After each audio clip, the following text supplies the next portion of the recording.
Now let's take a look at one that has a half angle inside. Okay, so for this, we're still going to isolate the trig function there. We're not going to apply any special identities for that half angle formulas. We don't have to do that in this one. Let's first isolate the sign. We're going to add 1, divide by 2. So we're going to get sine of theta over 2 is going to equal 1/2. So now we want to take a look at a unit circle and find any angles where the y value is equal to 1/2. So first, if we look at the first quadrant, we notice that that's going to be a reference angle of 30 degrees. Sine of 30 equals 1/2. We're also going to have a 30 degrees over here in this quadrant. So that's going to be 180 minus 30, it's going to be 150.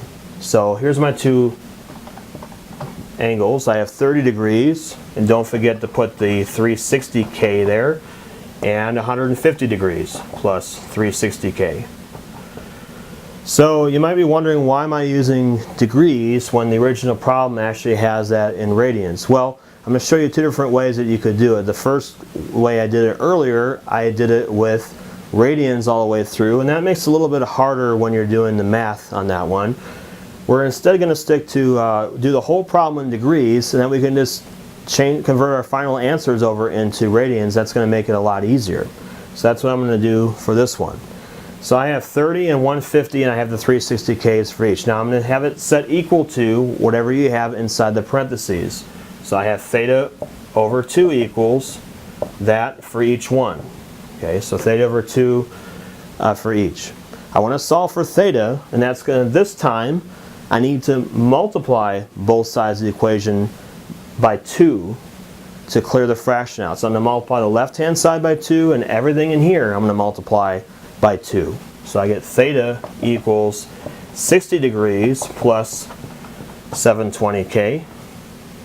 And I get theta equals 300 degrees plus 720K. Remember, both things here have to be multiplied by 2.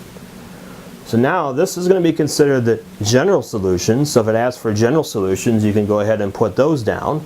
Otherwise, we'll keep on going to get the exact solution. 60 degrees plus 720K. We're going to look at that one first.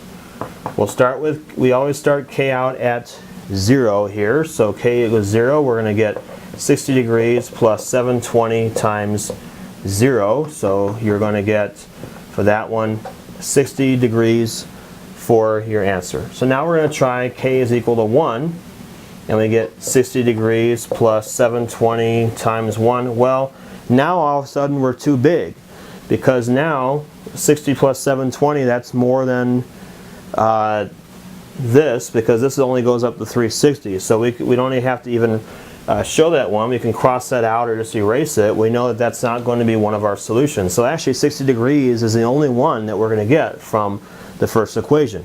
Let's take a look at the second equation. 300 degrees plus 720 degree K we have. Once again, we're going to put in K is equal to 0.